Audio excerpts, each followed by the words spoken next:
Bien-aimés dans le Seigneur, amis visiteurs, chers membres d'Église, amis visiteurs, chers membres d'Église, amis des ondes, amis des réseaux sociaux, bonsoir.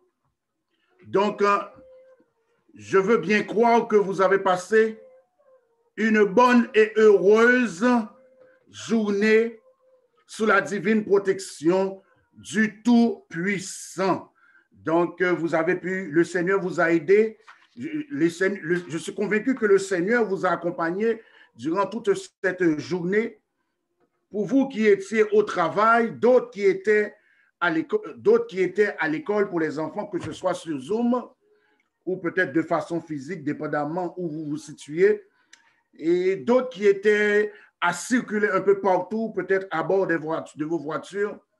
Je suis convaincu que le Seigneur a été bon pour chacun de vous. J'ose croire que vous avez aussi passé une bonne nuit la nuit dernière et une bonne journée. Et en ce soir encore, nous voilà ensemble.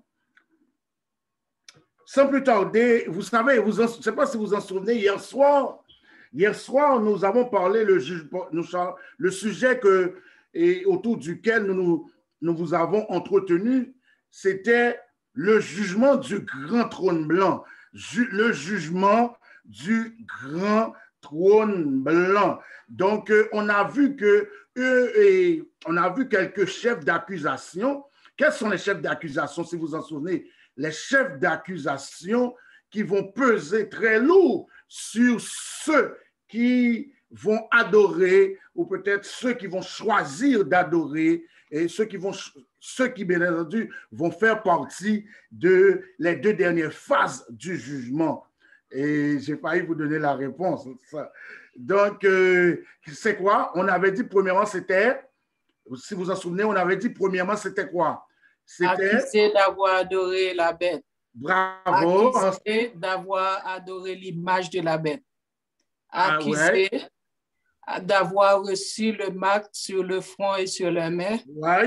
Accusé de ne pas accepter les commandements de Dieu. Bravo, bon, tu l'as résumé, bravo. Accusé, bravo, sœur Judith, tu as bien suivi hier soir. Donc, accusé d'avoir adoré la bête, l'image de la bête, tu as tout dit, et accusé d'avoir reçu la marque de la bête et la marque sur le front ou sur la main, et aussi accusé d'avoir rejeté ou d'avoir peut-être méprisé la parole de Dieu et la loi de Dieu qu'on appelle les 10 commandements. Bravo, sœur Judith.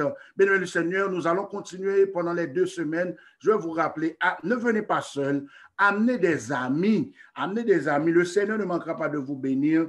Nous sommes environ peut-être 35 connexions. Peut-être, je ne sais pas si nous sommes 60 sur la ligne ou un peu plus, ou un peu moins, mais amenez des amis non adventistes, je vous l'assure. Donc, la direction de l'Église vous réserve des cadeaux. La direction vous réserve des cadeaux. S'il vous plaît, bien-aimé le Seigneur, amenez des amis. Ne venez pas seul. Appelle un ami. Je vais vous donner un exemple. Ma femme, ce matin, elle a appelé encore d'autres personnes. Il y a une dame qui avait envoyé l'affiche. Elle a dit, n'oublie pas, et nous avons en fait une campagne. C'est une dame non adventiste. Et ma femme l'a appelée. Et normalement, elle devait être là aujourd'hui, mais elle a une contrainte. Elle dit qu'elle va être là dans les autres soirées. Donc, c'est pour vous dire, bien, mes seigneurs, je vous encourage. Appelle quelqu'un. Ne venez pas seul. Appelle quelqu'un, s'il vous plaît. Appelle quelqu'un. Il ne faut pas juste tout simplement lui envoyer un texte. Il faut vraiment l'appeler. Et peut-être vos collègues de travail, vos voisins, pour venir assister. Parce que vraiment, les sujets que nous traitons, ce sont vraiment les sujets d'actualité parce que nous vivons les dernières heures de l'humanité. Étant donné que nous avons dit ça, aujourd'hui, nous en avons parlé des chefs d'accusation hier soir.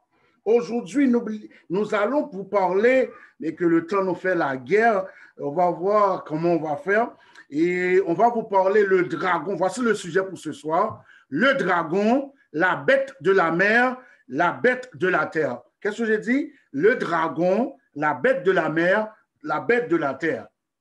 ou tout au moins le dragon, la bête qui monte de la mer, la bête qui monte de la terre. En d'autres mots, nous allons parler de la trinité satanique. C'est ça la trinité satanique. Le dragon, la bête de la mer, la bête de la terre. La Bible déclare que le dragon est Satan le diable. Selon Apocalypse 12, verset 9, pour ceux qui demandent c'est qui ça, le dragon, eh bien, selon Apocalypse 12, verset 9, le dragon, c'est Satan. On parle du Satan, du serpent ancien. Il a beaucoup de noms. Le rusé, le serpent ancien, on l'appelle Satan, on l'appelle le diable, et on l'appelle trompeur, tous les noms que vous voulez. Mais bien aimé Seigneur, il y en a qui se demandent probablement d'où vient Satan. Bien avant de devenir Satan, il était connu sous le nom de Lucifer. Avant que Satan devienne Satan, son nom était Lucifer.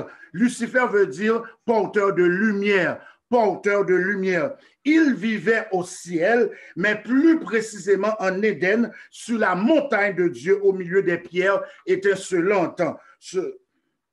Voici quelques descriptions de Satan lorsque son nom était Lucifer. Lorsque Satan, c'est-à-dire il ne portait pas encore le nom de Satan, voici quelques descriptions de Satan. Et voici quelques descriptions de Lucifer. Astre brillant, fils de l'aurore et vainqueur des nations, perfectionniste. Il était un homme plein de sagesse. Il était parfait en beauté, couvert de toute espèce de pierres et pierres précieuses.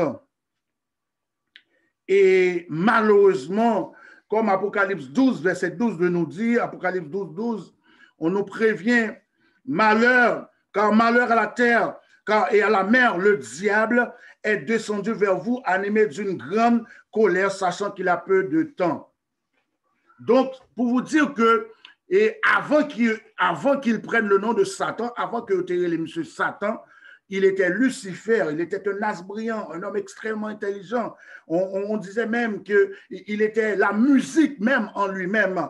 Donc, à un certain moment, on nous dit que, et nous allons découvrir ça, et on nous dit que rapidement, il va perdre tout ça, son nom va devenir Satan, et c'est pourquoi la Bible de nous mettre en garde, nous met en garde contre le dragon, ou peut-être contre Satan, parce qu'il est descendu vers nous, vers la terre, animé d'une très grande colère. Et c'est ce qu'on peut, et c'est ce qu'on, il ne faut pas oublier de fermer les micros, et c'est ce qu'on peut voir dans Genèse 3, versets 1 à 5. Dès sa chute, la femme Ève est tombée sous la charmante séduction du dragon. C'est-à-dire que avant de devenir dragon, avant de devenir Satan le diable, il était un porteur de lumière. C'était un homme de bien avant. Mais après, il est devenu un méchant, un criminel, un rusé, et il est venu animé d'une très grande colère. Il est descendu animé d'une très grande colère vers la terre afin de pouvoir, et on va voir comment il a établi un acte de ruse, comment en fait la femme, c'est-à-dire Ève, est tombée sous la charmante séduction du dragon. Satan, le diable, le dragon, est un menteur. Selon Jean 8, verset 44, il est un menteur et le père du mensonge. C'est ce que la parole de Dieu nous déclare. Satan et ses anges sont à l'origine de beaucoup de maladies. Satan et ses anges sont à l'origine de beaucoup de maladies. On peut voir ça, par exemple, un exemple de Corinthiens 12, verset 7. Il m'a été mis une écharpe dans la chair. C'est Paul qui parle. Un ange de Satan pour me souffleter et m'empêcher de m'enorgueillir. On nous dit aussi dans Matthieu 8, verset 16, on amena auprès de Jésus plusieurs démoniaques. Il chassa les esprits par sa parole et il guérit tous les malades. Bien-aimé le Seigneur, Dieu n'est pas responsable du mal des hommes. Et on peut voir ça dans Deutéronome 32, versets 4 à 6. Dieu n'est pas responsable du mal des hommes. Et la personne qui est responsable du mal des hommes, son nom c'est Satan, le dragon. Deutéronome 4, verset 32, verset 4 à 6. Et je peux peut-être lire une phrase pour vous. Et s'ils se sont corrompus, et la parole de Dieu de nous dire, c'est à lui n'est point la faute, c'est-à-dire la faute n'est pas à Dieu. Et un peu plus loin, il est dit, est-ce l'Éternel que vous en rendrez responsable? Selon Deutéronome 32, verset 4 à 6. Tout le temps, les gens disent que oui, si bon Dieu est grand, si Dieu est grand, s'il existe un Dieu, pourquoi tant de mal, tant de souffrance? Eh bien, Deutéronome 32, verset 4 à 6 répond pour dire que Dieu, si les hommes se sont corrompus, et la faute n'est point à Dieu. Et est-ce l'Éternel que vous rendrez responsable? Mais il y a un responsable, son nom c'est le dragon, il est responsable du malheur des hommes. Et Satan, le dragon, pervertit l'homme et il le fait comprendre que Dieu en est responsable.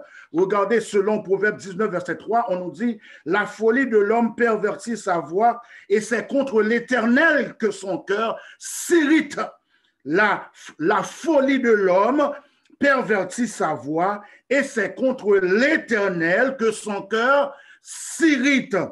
Et Job 34, verset 12, de nous dire que non, certes, Dieu ne commet pas l'iniquité. Dieu ne commet pas l'iniquité. Satan va même chercher à dévorer Jésus. Satan va même chercher à dévorer, il s'en prend même au Créateur, comme on est, et en se tenant devant la femme qui allait enfanter, en se tenant devant la femme qui allait enfanter, bien le Seigneur. Et ensuite, il va chercher à dévorer le reste de l'Église en faisant la guerre au reste de sa postérité, à ceux qui gardent les commandements de Dieu et qui ont la foi de Jésus. Selon Apocalypse 12, les versets 4, 13 et 17. Satan utilise aussi, nous allons le voir au cours des 2 semaines, Satan utilise aussi le spiritisme pour tromper les hommes et pour séduire les hommes. Et Satan utilise le spiritisme pour séduire l'homme. Regardez ce qu'il est dit dans Lévitique 19, verset 31. Ne vous tournez point vers ceux qui évoquent les esprits, ni vers les devins, ne les cherchez point de peur que de vous souiller avec eux. Je suis l'Éternel, votre Dieu. Et Lévitique 26 de nous dire, si quelqu'un s'adresse aux morts et aux esprits, écoutez, si quelqu'un s'adresse aux morts et aux esprits pour se prostituer après eux, je tournerai ma face contre cet homme, je le retrancherai du milieu de son peuple.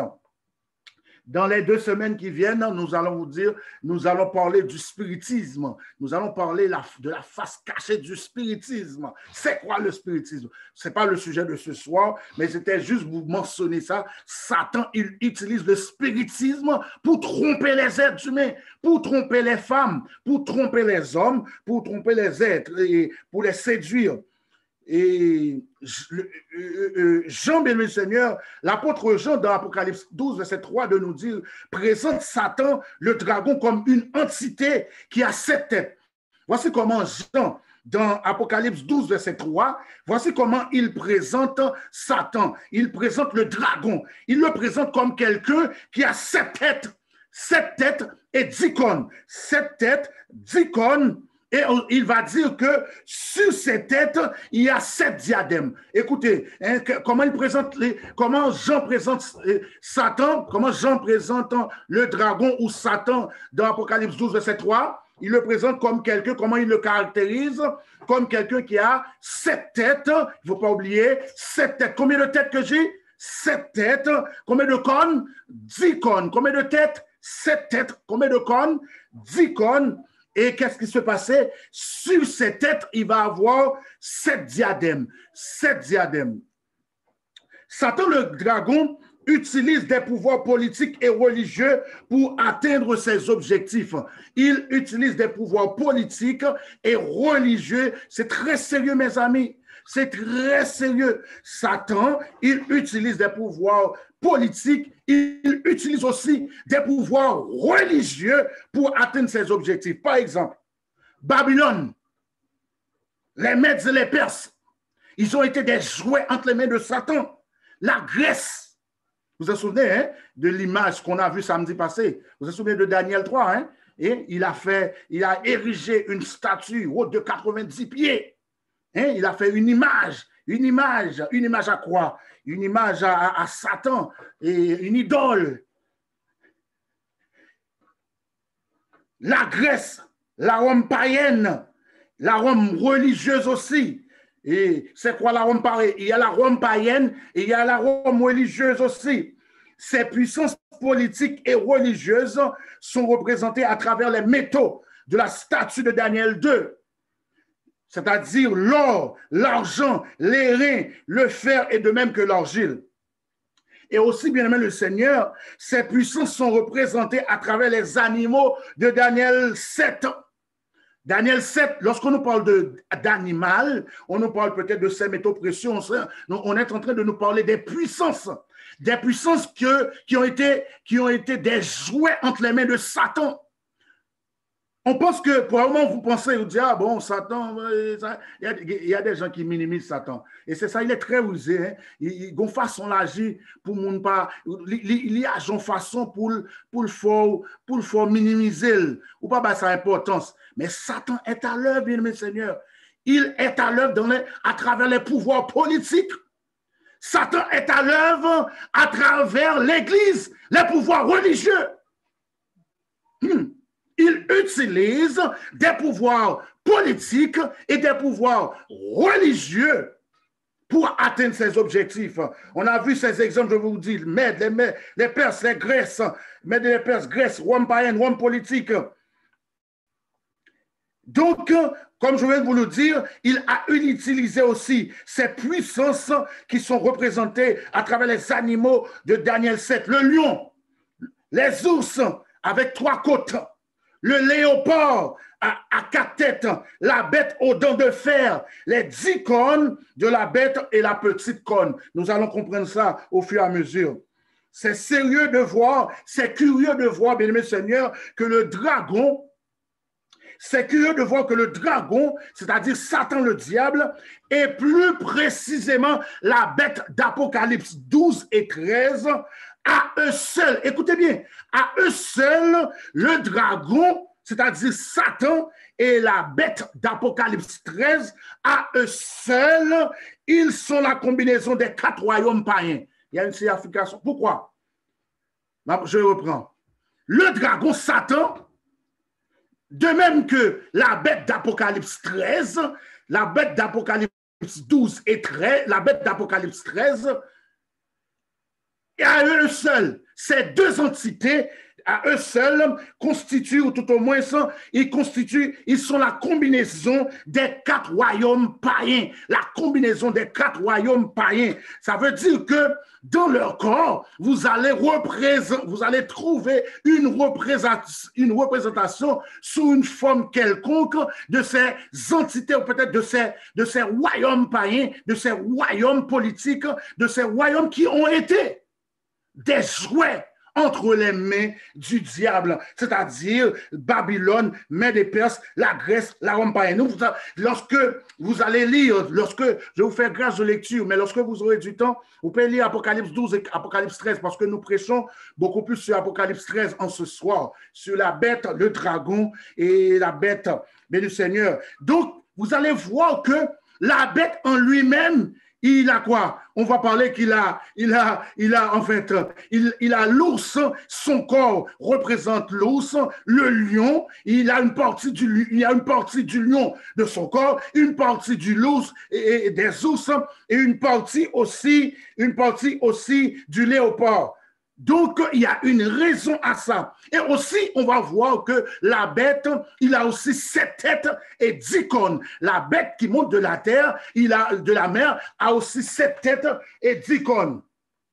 Mais bien aimé Seigneur, vous pouvez vous demander en ce soir quelle est l'identité et les caractéristiques de la bête de l'Apocalypse 13 venant de la mer. Quelle est l'identité et les caractéristiques de la bête? Cette bête est spécialement connue sous les noms de la Rome religieuse, la bête qui monte de la mer, la bête qui monte de la mer d'Apocalypse 13. Cette bête est connue sous les noms de la Rome religieuse, sous les noms de Rome papale, la Babylone religieuse, la petite corne, la femme impure, la femme prostituée et du royaume du nord religieux. Voici les noms. Il va y avoir une série de questions qui va commencer bientôt. Il faut se dire quels sont les noms de la bête qui monte de la mer, la bête qui monte de la mer, la bête d'Apocalypse 13. Quels sont la bête d'Apocalypse 13? Comment peut-on l'identifier? Eh bien, la bête d'Apocalypse 13, c'est la Rome religieuse. Beaucoup d'experts sont d'accord avec ça. Il y en a qui c'est contesté, mais beaucoup d'experts. Il y a trop d'évidence pour ne pas l'accepter. La bête de l'Apocalypse 13, c'est quoi? C'est la Rome religieuse, c'est la Rome papale, c'est la Babylone religieuse. C'est quoi? La petite corne, la femme impure, la femme prostituée, le royaume du nord religieux. Il y en a même d'autres experts qui vont vous parler du faux prophétisme. C'est le faux prophétisme ou peut-être le faux prophète. Rappelez-vous, bien aimé Seigneur, que Satan le dragon se présente avec 7 têtes. Satan se présente avec quoi? 7 têtes, 10 cornes. Et où il porte cette diadème? Il porte cette diadème. Il porte cette diadème sur quoi? Sur quoi? Il porte cette diadème où? Il porte 7 diadèmes sur ses têtes ou ses cornes? Où il porte les diadèmes?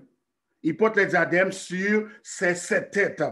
De même, bien-aimé de le Seigneur, la bête de la mer contient aussi, la bête d'Apocalypse 13 qui sort de la mer contient aussi 10 cornes et 7 têtes. Combien de cornes? 10 cornes et 7 têtes. 6 cornes, 10 diadèmes. Mais il a aussi des diadèmes. Mais les diadèmes ne sont pas sur ses têtes, les diadèmes sont sur ses cornes. Et aussi, sur ses têtes, les diadèmes sont sur ses cornes. Et maintenant, il dispose sur ses têtes, au lieu d'avoir des cornes, au lieu de porter les diadèmes sur ses têtes, il va porter sur ses 7 têtes. Et le dragon, ou la bête qui monte de la mer, va porter des noms de blasphème. Je reprends, je pense que ça peut être un petit peu confus. La bête, parce que vous comprenez, nous sommes en train de prêcher une campagne d'évangélisation. Je ne vais pas aller trop vite là, il faut comprendre. C'est sûr, là, nous faisons la guerre, mais les gens doivent comprendre. Je reprends. Le dragon ou Satan, il possède 7 têtes et 10 cornes. Mais si vous remarquez, le dragon ou Satan, il va porter sur ses 7 têtes, il va porter des diadèmes. Mais les diadèmes sont sur ses 7 têtes. Tandis que ses cornes, n'ont rien. On va donc dire que la bête qui monte de la mer, possède aussi 10 cornes et 7 têtes. 10 cornes et 7 têtes.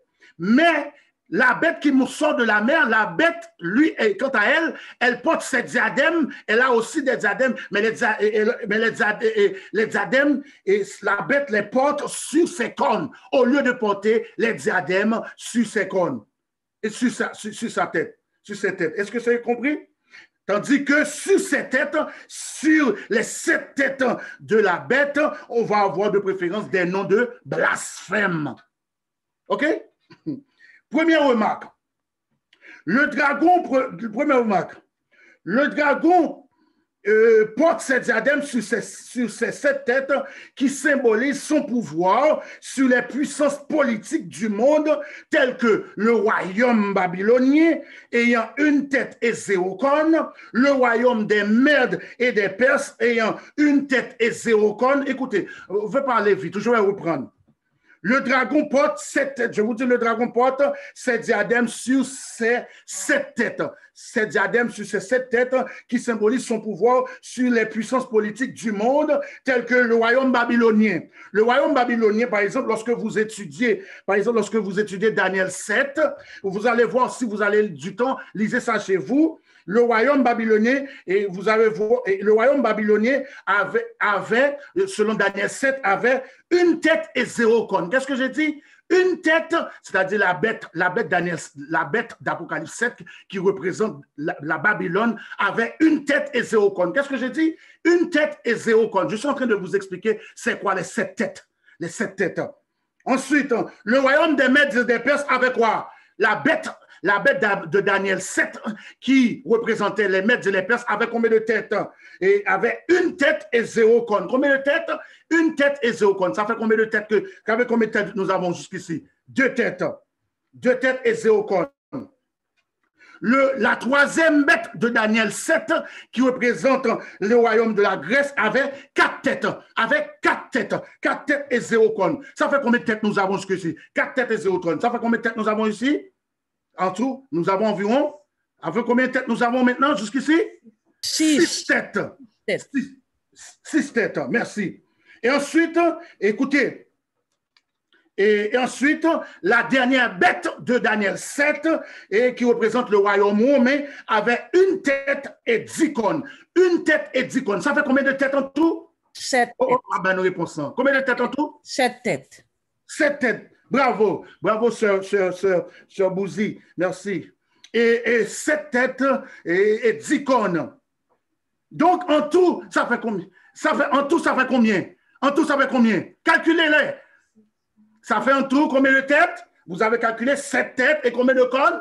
10 cornes. C'est vrai? Donc, il y a des questions d'examen.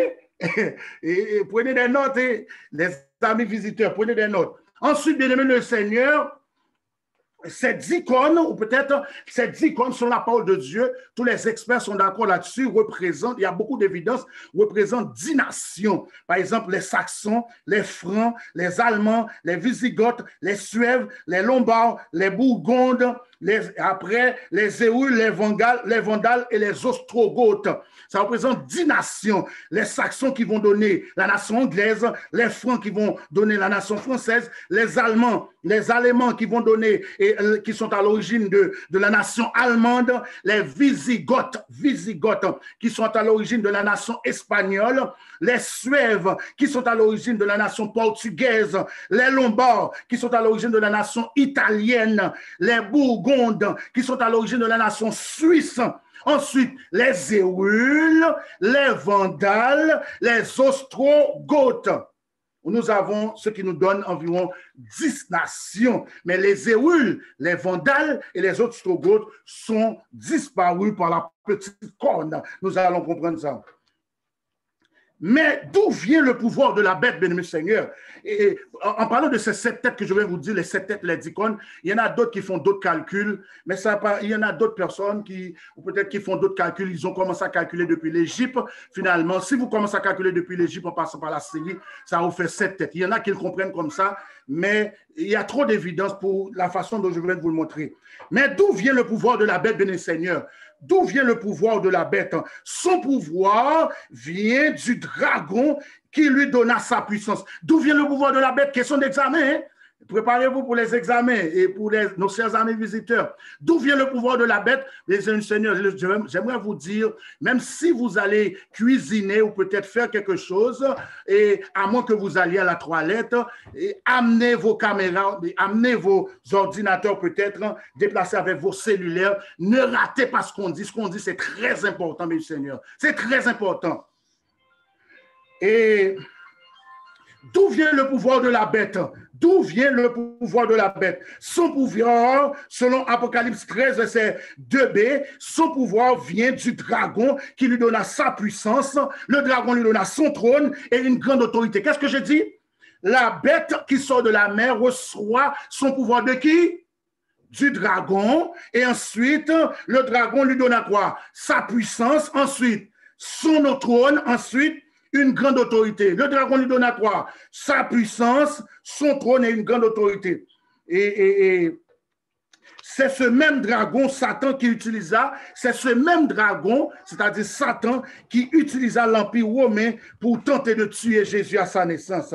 La bête d'Apocalypse 13, sortant de la mer, est une puissance qui a reçu son pouvoir du dragon pour accomplir une double mission. Qu'est-ce que j'ai dit? La bête d'Apocalypse 13, la bête qui sort de la mer est une puissance, écoutez bien, est une puissance qui a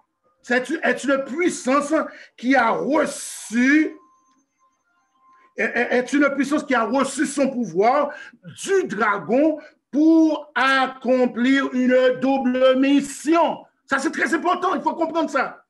Quelle est cette mission? Sa première mission, écoutez, la bête d'Apocalypse 13 reçoit une double mission de la part du dragon.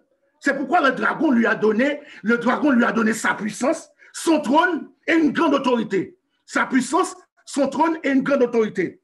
Maintenant, il a une double mission. Le dragon l'appelle et dit, la bête, écoute-moi, mon ami, j'ai une double mission pour toi. Mais laisse-moi ce qu'on dit là, peut-être que les gens ne sont pas rendus compte. Là. Moi, je suis en train de caricaturer un peu pour vous, mais peut-être que ce n'est pas comme ça c'est passé, que la bête appelle le dragon appelle la bête et viens.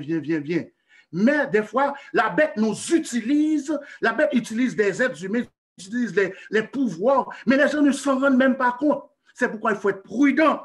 Et la bête appelle, le dragon appelle la bête, il dit, j'ai une double mission pour toi. La première mission, c'est une mission religieuse. Qu'est-ce que j'ai dit? La première mission, c'est une mission religieuse. La deuxième mission, c'est une mission politique. La première mission, qu'est-ce que j'ai dit? Une mission religieuse, une mission politique, c'est-à-dire une double fonction. Tu vas remplir double fonction, c'est-à-dire tu vas devenir un agent double. Et on a utilisé ça pendant la Seconde Guerre mondiale, hein? Peut-être première aussi, agent double. Donc, tu as une mission religieuse, une mission politique. En quoi consiste cette mission, bien Seigneur?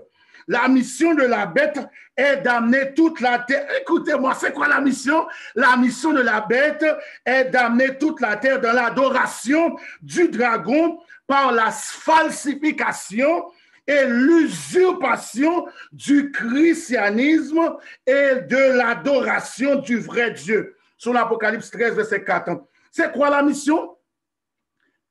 Écoutez mes amis, soyez avec moi. Le dragon appelle la bête, il dit j'ai une double mission. Et écoute-moi, je vais te donner du pouvoir, vous comprenez? Ma bon pouvoir, il lui donna sa puissance, son trône et une grande autorité. Et il dit j'ai une double mission pour toi. La première mission, c'est une mission religieuse. La deuxième mission, c'est une mission politique. Mais en quoi consiste cette mission? Eh bien, la mission de la bête est d'annoncer toute la terre et d'amener toute la terre dans l'adoration du dragon par la falsification et l'usurpation du christianisme et de l'adoration du vrai Dieu. Sur l'Apocalypse 13, verset 4. Maintenant, comment peut-on décrire la falsification? Description de la falsification et de l'usurpation. C'est-à-dire, comment la bête va réussir? C'est une grosse mission. Une grosse mission. Quand il y a là, elle fait une belle mission. Frère, pour la souris, les nègres sont peut-être regarder un peu le film. Ils regardent des films. On sait des intrigues là-dedans. On sait des missions. On connaît des missions impossibles. Yo dit m'bral bon mission, ou pour entrer tel côté, ou pour faire tel bagage, ou pour aller ici, on sait de gros missions. Et regardez où sont intrigues. Même si c'est mes films d'action, moi même ça ouais intrigue ou si ton intrigue là. Et mais c'est ça, il y a dragon, il dit la bête comme ça là, le dragon appelle la bête, il dit j'ai une double mission. Mais maintenant, comment il va faire? Comment la bête va faire pour réussir cette mission? C'est une mission difficile, bien le Seigneur. Vous êtes d'accord avec moi? Une mission politique, une mission religieuse. C'est-à-dire, cette mission, non, amener toute la terre à l'adorer. Tandis que Dieu, vous savez, vous vous souvenez de ce que j'avais dit? Et on avait vu que l'un des chefs d'accusation sera quoi? L'un des chefs d'accusation sera quoi? Et parmi les chefs d'accusation, c'est que les gens seront accusés lors du jugement final. Ils seront, des perdus seront accusés d'avoir adoré la bête, d'avoir adoré l'image de la bête et d'avoir reçu une marque sur le front. C'est une mission extrêmement difficile. Mais comment il va réussir? Comment il va s'en sortir, la bête? Comment il va s'en sortir, la bête? D'abord, il faut dire que la bête et la petite corne représentent la même entité. Qu'est-ce que j'ai dit? La bête et la petite corne représentent la même entité. Lorsque vous voyez bête et petite corne, c'est la même chose. C'est-à-dire, c'est la papauté. C'est la papauté. Écoutez-moi, je vais vous dire, nous ne sommes pas là pour critiquer personne. Nous parlons ici d'un système. Lorsque je parle de papauté, nous parlons de système et nous ne visons personne. Nous n'avons pas le droit de viser personne, même pas François. Je pense qu'il s'appelle François, hein, le pape. On n'a même pas le droit de viser François. C'est sérieux ce que je vous dis. Mais nous avons le droit de critiquer un système. Laissez-moi vous dire quelque chose. Peut-être vous pensez que c'est une blague. Même le pape François, probablement, il ne comprend même pas le système dans lequel il est. Donc, ce n'est pas parce que vous voyez les gens dans un système qu'ils comprennent. Il y a beaucoup de gens qui sont sincères. Il y a beaucoup de gens qui sont sincères. Même des papes, ils sont sincères. Mais ils sont dans un système, ils ne comprennent pas. Ils ne comprennent pas, comment je pourrais dire ça là? Ils ne comprennent pas toute la portée critique. Ils ne comprennent pas toute la gravité du système. Comment le système est en train de, peut-être, d'usurper la place de Dieu, d'usurper, de faire du mal au christianisme. Le système, papa, l'a fait beaucoup de mal au christianisme, mais ils ont fait du bien aussi, il faut le reconnaître. Ce n'est pas moi qui le dis. Ne me critiquez pas, ne dites, oh, pasteur Lebel, qu'est-ce que tu dis? Ne me critiquez pas, allez lire les sept lettres. Même à Thyatire, lorsque la Thyatire, sous les traits de Jézabel, lorsqu'il a dit, il dit comme ça, je connais tes œuvres, malgré on vivait l'apostasie noire généralisée. Je connais tes œuvres. Ils ont fait des orphelinats, ils ont fait beaucoup de choses. Oui, le système papa a fait beaucoup de choses. Mais ça ne suffit pas parce qu'ils ont fait d'autres choses. Bien, le Seigneur, donc, et pourquoi Jésus va dire, j'ai encore d'autres brebis. Il y a beaucoup de gens sincères. Dans Jean 10, verset 16, j'ai encore d'autres brebis qui ne sont pas de cette bergerie. Donc, la bête et la petite corne tirent toutes deux leur puissance de homme. Tout comme nous autres, nous sommes les adventistes du 7e jour, on a le droit de nous critiquer. On a le droit de critiquer le système. Personne n'a pas le droit de venir me viser en tant que personne comme adventistes, mais ils ont le droit de critiquer le système adventiste. Ils peuvent critiquer le système. Beaucoup critiquent. Je m'en souviens une fois, je faisais du porte-à-porte à Toronto. J'étais allé distribuer des pamphlets et, comment on appelle ça encore là? J'étais allé faire du colportage. Et puis, je suis arrivé chez une madame, mais c'était en anglais. Et puis, la madame, elle m'a dit en anglais, elle m'a dit, est-ce que c'est vous, les disciples d'Ellen G. White? C'est ça qu'elle m'a dit. Quand j'ai frappé à la porte, et puis je commençais, madame m'a dit, c'est qui? Je commençais à parler de moi. Il dit, les disciples d'Ellen G. White. C'est ça qu'elle m'a dit. En tout cas, bref, c'est juste pour dire que, et j'ai expliqué à madame que nous ne sommes pas les disciples d'Ellen G. White, nous sommes les disciples de Jésus. Mais Sir White, bon, je n'ai pas besoin d'entrer là-dessus. Donc, c'est juste pour vous dire qu'on nous critique aussi. On nous a même critiqué sur les prophéties de 70 semaines et des 2300 soirs et matins, c'est-à-dire de 1844, où Jésus a commencé normalement la première phase de la justification par la foi, et comme nous avons vu hier soir. En l'année, écoutez bien, en l'année 330, l'empereur romain Constantin quitta son trône et céda sa place à l'évêque. Écoutez, donc nous sommes en train de voir comment la bon Dieu fait en pile, bon Dieu prévoit, il prévoit toute bagarre à l'avance. Donc regardez comment la bête va réussir. Mais la bête n'est pas seule. Hein. Rappelez-vous, il a tiré son pouvoir d'où? Du dragon. Pouvoir. Du dragon. Le dragon, merci, Sœur Bouzi. Mais c'est le dragon qui lui a donné son pouvoir. Le dragon lui a donné son pouvoir. C'est pas comme ça, il a donné la puissance. Il a donné même son quoi? Parce que pour réussir, il faut avoir plus que la puissance. Il a donné aussi son trône. Et après, qu'est-ce qu'il lui a donné après le trône? Il lui a donné aussi le trône. Et ensuite, il lui a donné tout pouvoir pour pouvoir et accomplir et une grande autorité afin de pouvoir accomplir et parvenir. En l'an 330, et là nous fait la guerre, je vais vous laisser partir. En l'année 330, l'empereur romain Constantin quitta son trône et céda sa place à l'évêque de Rome. Mais bon Dieu trop fort, monsieur fort en pile. L'Éternel trop fort. Si on est capable d'analyser le futur et puis ramener le futur au présent. C'est ce que Dieu fait. Il prend le futur, il l'analyse et il ramène au présent. Si nous, les hommes, analyser le futur, oui, il a fait des gars. La bourse, il a fait qu'on est qui s'appelle gagner. Mon état riche. Il a fait qu'on est qui s'appelle qui l'argent, qui s'appelle sorti, qui bagaille, moun qui joue peut-être l'auto, qu'on est. Il a fait qu'on est moun qui est en bourse. Mais c'est seul bon Dieu qui lit l'avenir. Regarde, pour que la bête puisse parvenir à usurper la place de Jésus, à usurper le christianisme et à voler et à ternir et pouvoir parvenir à ternir à falsifier le ministère de Jésus, il faut qu'il y ait le trône vraiment. Et on nous dit que le dragon avait utilisé la Rome païenne. La Rome païenne, la quatrième bête. la quatrième bête de Daniel 7. L'empereur romain en l'an 330 va quitter au nom de Constantin. Il va céder son trône à qui? À l'évêque de Rome. Oh, Lord.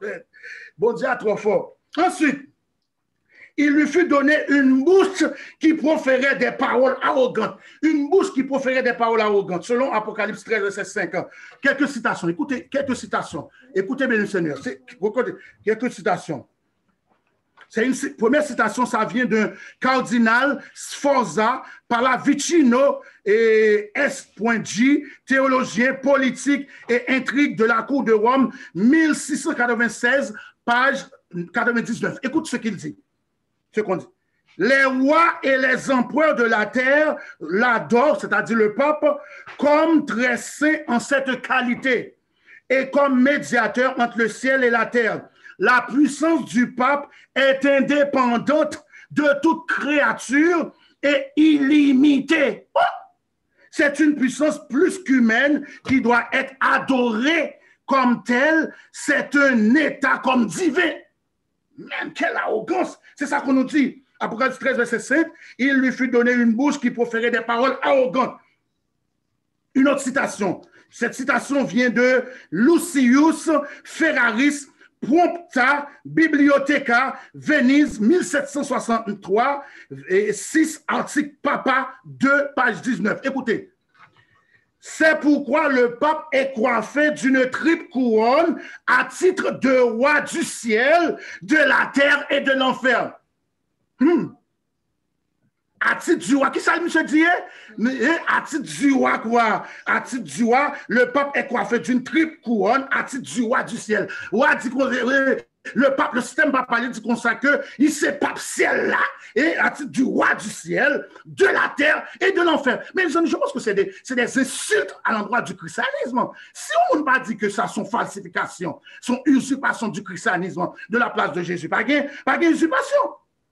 Le pape prétend être Dieu et avoir le pouvoir de pardonner les péchés. Selon Apocalypse 13, verset 5-6. Apocalypse 13, verset 5-6. Le pape prétend être Dieu et avoir le pouvoir de pardonner les péchés. Écoutez une autre citation. Je vais vous laisser partir. Lucius, toujours Lucius Ferraris, Prompta Bibliotheca, Venise, 1763, 6 articles, Papa 2, page 18. Écoutez ce qu'on dit ici. Si grande est la dignité et l'élévation du pape qu'il n'est pas simplement un homme. Écoutez,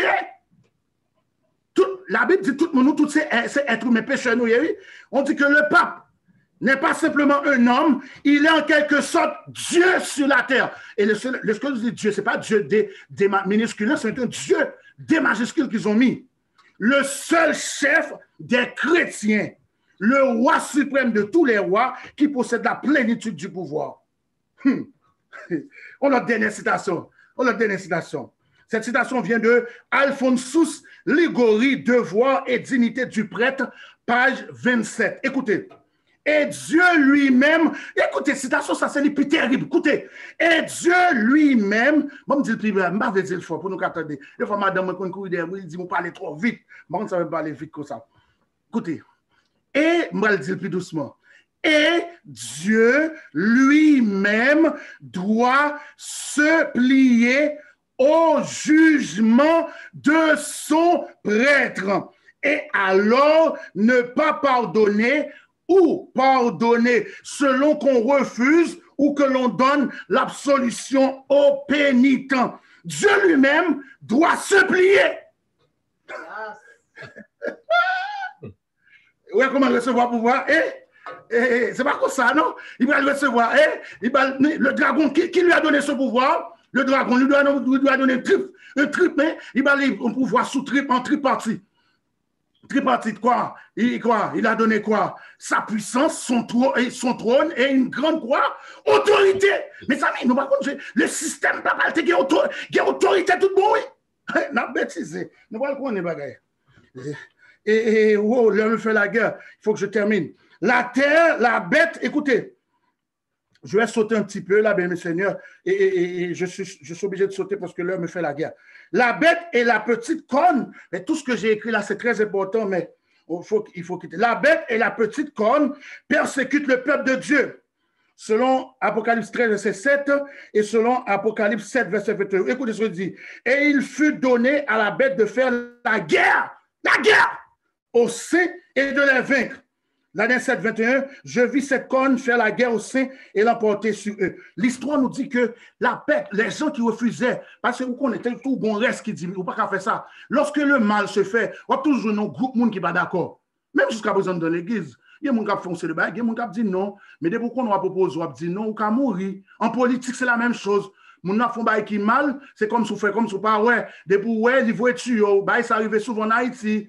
Si ton pays pas ni foi ni loi. Dans le pays étranger, peut-être, même si il pas pas tuer, non, mais qu'on prend précaution parce qu'on a joué quand même. Mais Haïti, ouais, tout le monde a tué, moun, pas grave. Imaginez, ça fait tout le monde peut parler. Tout le monde peut parler parce qu'on est que, ou bah, il arrive.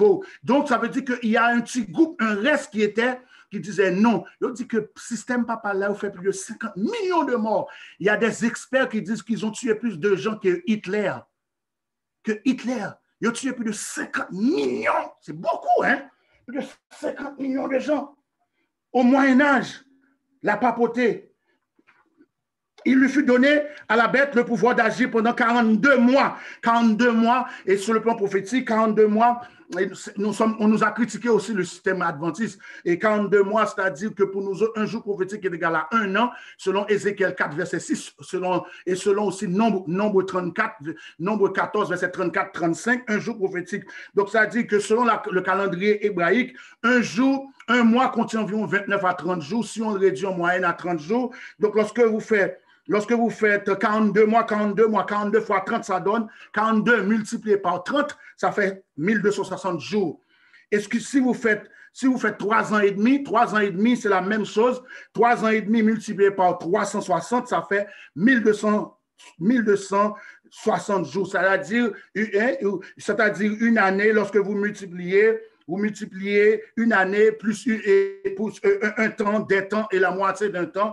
Ensuite, ça va vous donner 1260 jours. Et ces 1260 jours, ça a été équivaut à 1260 années. La pauvreté, effectivement, régna pendant 1260 ans, de 538 où elle devint une puissance politique à 1798 où elle perdit son pouvoir aux mains des Français. En effet, le 10 février 1798, le général français Alexandre Berthier entra dans la ville de Rome, captura le pape Pie VI en grand monde et l'exila. Ce dernier mourut l'année suivante dans une prison de la ville forteresse de Valence.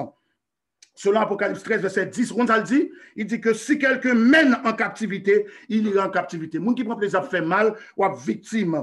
Et je vis l'une de ces 7 têtes comme blessée à mort. On nous dit que mais la blessure mortelle fut guérie et toute la terre était dans l'admiration derrière la bête, selon Apocalypse 13, verset 3.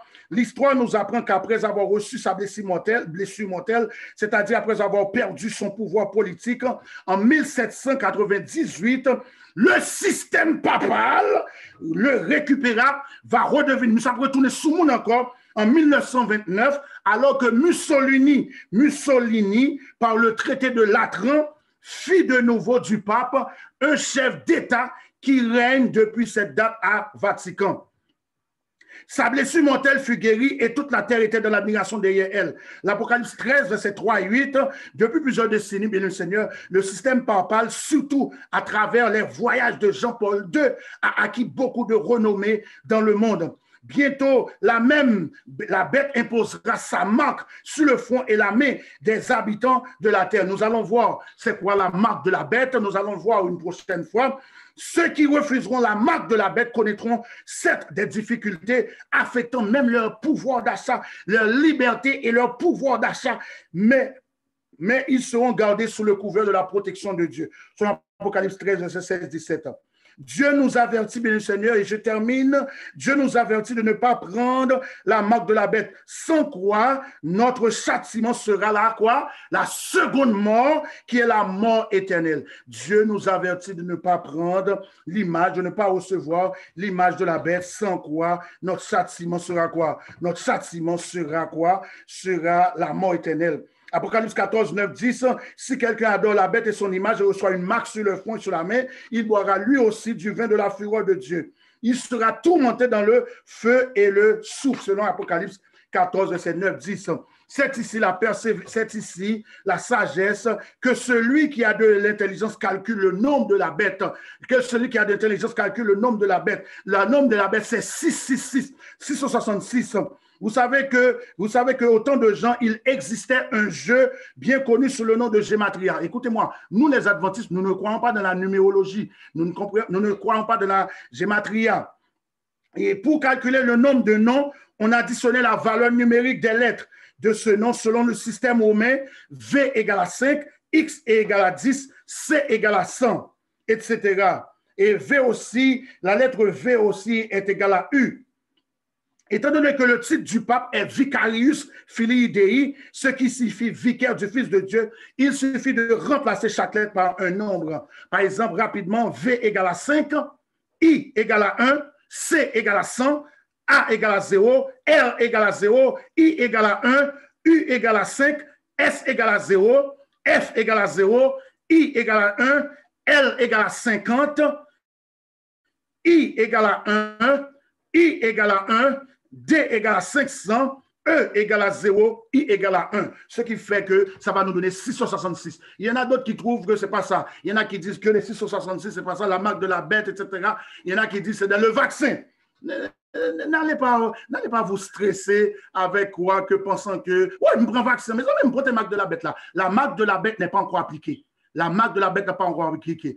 Pas penser, ouais, mais ça même prend vaccin, la marque de la bête. Oui, là pour seconde mort, là pour la mort éternelle. Non, ne vous tracassez pas. Plusieurs commentaires, bien Seigneur, plusieurs croient que la bête montant de la terre représente les États-Unis qui, surtout avec la chute du mur de Berlin, en 1889 et l'éclatement de l'Union soviétique en 1991 exerce sous l'influence de la droite religieuse un pouvoir sans pareil sur le monde. Par son apparence religieuse représentée par les deux cornes, il parle avec arrogance, c'est-à-dire les États-Unis comme le dragon. Ils vont parvenir à faire tomber le feu du ciel sur la terre en bombardant des villes d'Hiroshima et de Nagasaki en 1945, car ils sont connus comme étant la première puissance nucléaire mondiale. Mais le Seigneur, je termine maintenant, le Seigneur, à l'instar de Nebuchadnezzar qui avait érigé sous la menace, Nebuchadnezzar, sous la menace, nous se font statue et l'exigeait tout le monde adorer statue. Sous pas adorer, il dit que il y a peine de mort. Eh bien, mes Seigneur, ce n'est pas pour vous faire peur, mais Dieu nous avertit de ne pas recevoir la bête, la marque de la bête, de ne pas adorer la bête. Il va arriver à un certain moment, mes Seigneur, on nous dit pour beaucoup de spécialistes croient que et la bête qui monte de la terre représente les États-Unis qui, sous l'influence de la droite religieuse, à un certain moment, qu'est-ce qu'ils vont faire? Et les États-Unis, ils sont en train de faire une pression sur le pouvoir politique afin de faire une fusion, de fusionner la politique et l'État et de pouvoir se mettre avec la bête qui sort de la mer, et ils croient qu'à un certain moment, il va arriver qu'on va nous mettre la pression d'adorer la bête et d'adorer la bête, d'adorer l'image de la bête. Mais laissez-moi vous dire, mais le Seigneur, ne recevez pas la bête, la marque de la bête, ni l'image de la bête. N'allons pas adorer la bête parce que même si on va nous mettre de la pression, sachez que le Seigneur, tout comme Daniel, tout comme les trois jeunes Hébreux se sont mis debout pour Dieu, mettons-nous debout pour Dieu et Dieu va nous protéger. Oh bien Seigneur, je vais voir la main de tous ceux qui veulent dire non à l'adoration de la bête, non à l'adoration de l'image de la bête, et oui à l'adoration de Jésus, oui à l'adoration de Dieu. C'est la vraie adoration. Y a-t-il un ami visiteur alors que nous terminons? Y a-t-il un ami visiteur? Y a-t-il un ami visiteur qui veut dire oui Seigneur, je veux t'adorer? Et lorsqu'on va me mettre la pression pour adorer la bête et l'image de la bête, je vais refuser. Y a-t-il, parce que Dieu nous réserve 1000 ans, il nous réserve un ciel? Y a-t-il un ami visiteur? N'ayez pas peur, un ami visiteur. Écrivez vos noms, les jeunes. S'il y a des jeunes, bientôt, bientôt nous allons avoir une cérémonie de baptême pour tous ceux qui veulent prendre position pour le Seigneur, tous ceux qui veulent dire non non à l'adoration de la bête, oui à l'adoration de Jésus. Non à l'adoration de la bête, oui à l'adoration de Jésus. Écrivez vos noms et vos téléphones. Écrivez vos noms et vos téléphones et vous pouvez écrire à la technique, je pense que c'est multimédia. Écrivez à multimédia en privé si vous êtes... Si vous êtes, il y en a peut-être qui sont timides. Si vous êtes timide, si vous sont tous timides, écrivez vos noms, écrivez votre, peut-être pas, vous n'avez peut-être pas besoin d'écrire votre adresse, écrivez votre nom et votre numéro de téléphone et l'administration de l'Église s'en chargera de donner suite. Écrivez vos noms, prenez position pour Dieu. Je sais que Satan va utiliser des amis, c'est toutes sortes de choses pour vous troubler. Des fois, nous sommes en train d'adorer la bête sans nous rendre compte.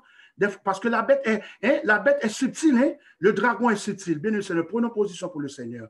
Prenons position pour le Seigneur. Levez vos mains, tout le monde. Et levez vos mains sur tout le monde qui veut prendre position pour le Seigneur, pour dire non à l'adoration de la bête, non à l'adoration de l'image de la bête, oui à l'adoration de Dieu, non à l'adoration de la bête, non à l'adoration de l'image de la bête, oui à l'adoration de Jésus. Levez vos mains. Peut-être qu'il y a un moment sous le chat. Levez toutes mes mains pour moi. Levez mes mains. Écrivez vos noms. Pas les jeunes de l'église ou peut-être des noms. Des amis visiteurs, si vous voulez qu'on prie pour vous, si vous êtes dans la vallée de la décision pour prendre cette grande décision, levez vos mains, bien le Seigneur. Levez vos mains, tout le monde, hein, tout le monde, levez vos mains, les gens qui sont sur le chat, levez vos mains, tout le monde, levez vos mains. Et n'oubliez pas d'écrire vos noms. Nous allons terminer. N'oubliez pas d'écrire vos noms et votre numéro de téléphone. Et alors, ça, nous allons comprendre que vous avez décidé de dire quoi. Vous pouvez écrire sur le chat à multimédia, écrit, je veux dire non à l'adoration de la bête, oui à l'adoration de Jésus. Non à l'adoration de la bête, oui à l'adoration de Jésus. Prenons position pour Jésus, parce que c'est la vraie protection. Satan n'a pas qu'à avoir protection. Satan n'a pas qu'à avoir protection. On comprend? En pile autant d'un pile kidnappé à Haïti, de tal prend point. Mais on mourit pareil. On met prendre 1000 points. Il dit Anel, nous n'avons pas de Anel. Là, on ton gros chef bandit, il prend point. Tout le monde qui prend point, il n'y a pas qu'à mourir. Radot. Les nous allons la face cachée du spiritisme, nous allons comprendre ça. Prenons position pour le Seigneur, béni Seigneur. Que le Seigneur vous bénisse en ce soir. Amen.